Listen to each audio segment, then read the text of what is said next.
Let's get focused, man. We got a fight to worry about here. Good money, good money. For every boxing story of a blockbuster that's delayed, I love it, Tank. I love it. there's also considerable risk built in for champions who turn to other challengers. Dancing with the stars, baby. Dancing with the stars. He's in thought right now, and that's what I'm looking at. So right now, I just want to see what he brings to us. We just got off a plane.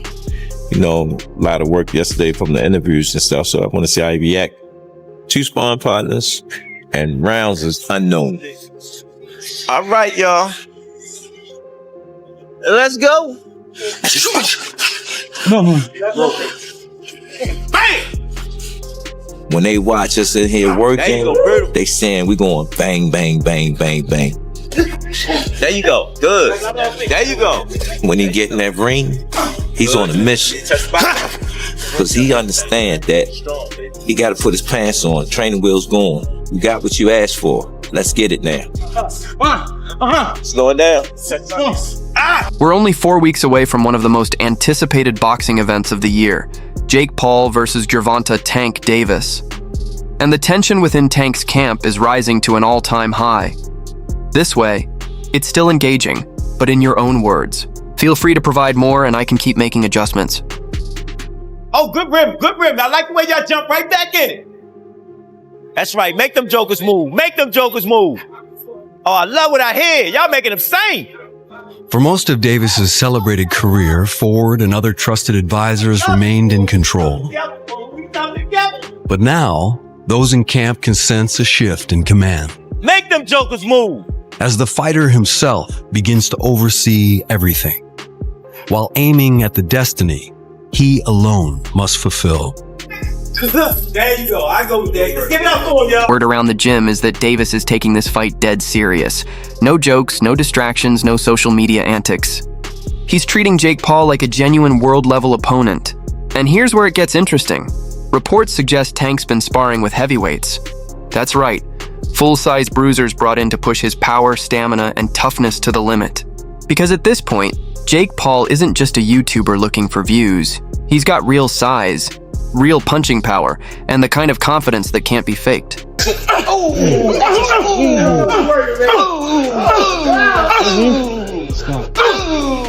Even his shots upstairs here, that's still a body shot on Jake Paul. Everything's a body shot he's throwing. Even when he's changing the levels of the shot.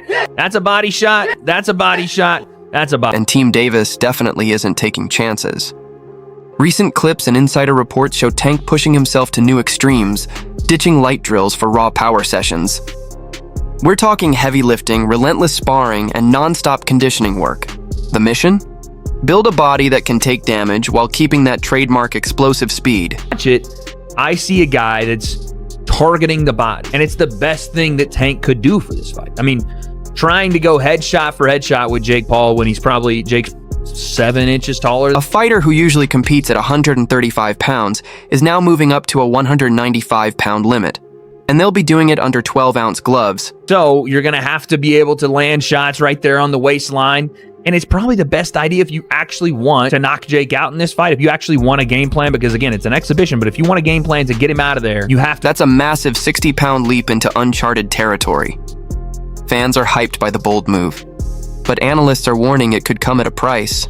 The extra bulk might take away some of that trademark explosiveness that's made him one of the sport's most dangerous punchers. If Tank can make him miss, get inside, work the body, make him pay there, head movement off center, pivot out, be slick, and do it again and again and again, that is when we could see a potential Tank Davis. And when it comes to Tank's training camp, just as fans thought the stories couldn't get any crazier, Sean Porter dropped some first-hand war stories from the gym. According to Porter, sparring with Gervonta wasn't about learning, it was about realizing just how real the hype is. Everything people say Tank can do, he actually does, and faster than most can even react. Porter described him as a powerhouse with the brain of a strategist, a mix of raw strength, sharp timing, and a burning drive that turns every round into something personal. It wasn't a learning experience, it was just confirmation. Like, I knew Tank was as good as he is and could do everything that he can do. He's strong, super competitive. He loves this sport. And, he has all of the recipes to be everything that he's. Porter even admitted that sparring with Tank made him smile in the middle of the session. And when a former world champion says that, It tells you everything about how special Gervonta really is, but it wasn't just the power that impressed him. Porter praised the way Tank thinks in the ring, that underrated fight IQ that most people overlook because he's not the loud, flashy type.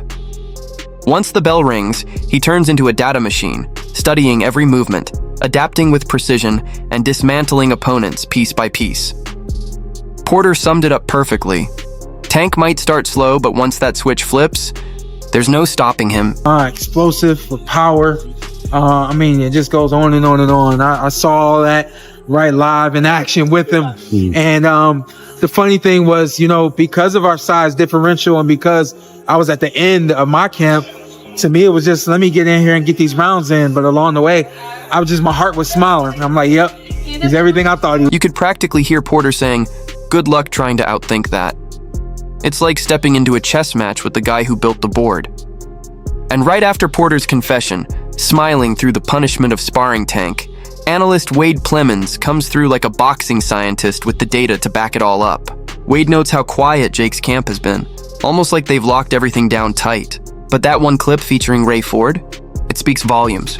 Wade breaks it down. The coaching commands, the subtle adjustments, the reminders, keep the guard high, work the body, slip more. Then the footage shifts to Tank on the bag. Non-stop body shots, sharp level changes, vicious hooks blending into uppercuts. Every strike looks like it's fired with a message attached. Clip right here. Jake Paul doing some work with Ray Ford. Ray Ford, an 18-1-1 super featherweight, only lost to Nick Ball, where, there's music playing, so I can't really put it out there, but I'm not exactly sure what they're going over. Jake looks to his team. He's like, maybe I got to get my head off center line more. And then Ray puts like the high guard up, like, hey, when you're here, when you're here, don't even do that. And go to the... What I love about Wade's take is how he connects film study to real fight strategy. You don't need him to yell to catch the message. The blueprint's right there. Tank's drilling ways to rough up the bigger man in close quarters, tying up the arms, lifting the chin, and countering the moment Jake leans too heavy on that right hand. Wade's footwork analysis? That's gold. He highlights how Jake spreads his stance too wide when loading up, throwing himself off balance. And you just know Tank's team has that moment frozen on screen with a big red circle around it. To put it bluntly and a little brutally, if you're Jake, and your slow-mo footage shows you stuck flat-footed, that's not bad luck. That's a flashing neon sign that says, hit me here. Much bigger Tank looks. Now again, he is a small, sleight of frame, statured individual to begin with. Tank is a very small guy. If you blinked, you might think this young man right here is Tank Davis. No, I'm playing. But Tank is, he's smaller, and this is why this fight is an exhibition and why it's a bit of a shot in the dark as to, why you even do something like this. But we all know it's a lot of money being involved, and XYZ both. Everyone knows Tank doesn't just throw punches for the highlight reel. Every combo has a purpose. Wade breaks it down perfectly. Tank's hunting for that exact chain of moves that punishes a heavy puncher when he leans too far in, clinch, overhook, uppercut, explode. From there, Wade sees two ways this could end. Either Jake uses his size the right way and turns it into steady, controlled pressure, or Tank finds the perfect counter window, catches him off balance, and cashes in that knockout bonus for real. If you're betting on skill versus brute force, Tank's precision and timing still look like the smarter play.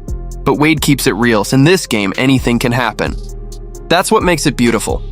It's chess with fists, sharp, tactical, and the reason boxing fans can't stop arguing long after the bell rings. You see Jake, they're already, I love this. They're anticipating Jake in the clinch, looking to, again, put his body weight on Tank, bigger man, use his size, lean on you, weigh on you. You see the post in the frame from Tank. Post frame, hold, bang.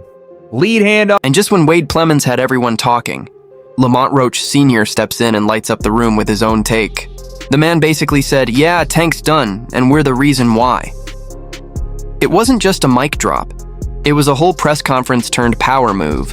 He didn't close the chapter. He burned the book, tossed the ashes, and said next. Roach spoke about the silence from Tank's camp after the first fight, the rematch that never got a callback, and how it all felt like getting left mid-camp with no explanation. You could hear that mix of frustration and confidence in his tone, why, like, we're good, but don't get it twisted.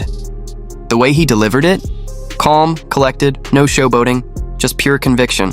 That's the sound of a trainer who knows his fighter is the new name to fear and is practically daring anyone, even Tank, to step up and prove otherwise. Maybe retirement and people observing that he might be a little checked out, that probably more than not, we're not going to get We it. checked him out. So if that's the case, we checked him out. And if he retired, retire.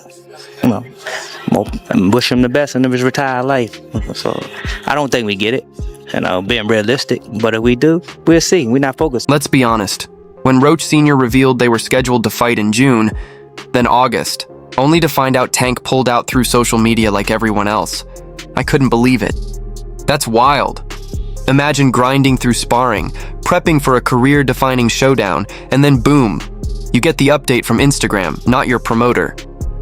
Still, Roach kept it classy. No tantrums, no bitterness, and just quiet confidence. You can tell he's still got something to prove to Tank, but his energy's clearly locked in on Cruz now, not chasing the past. And that line, "We retired Tank," whew, that's either going to sound legendary or come back to haunt him after December. But that's what belief looks like.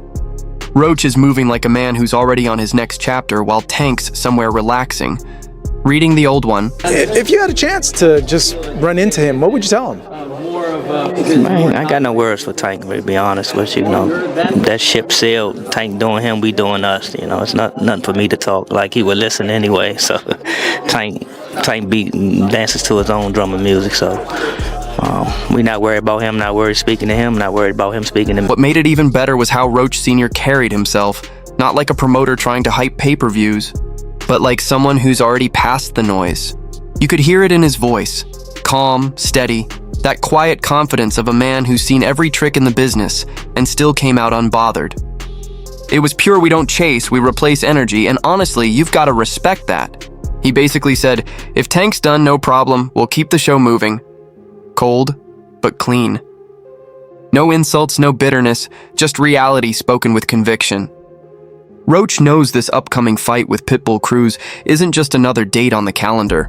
It's his son's shot to redefine how fans look at this new wave of fighters.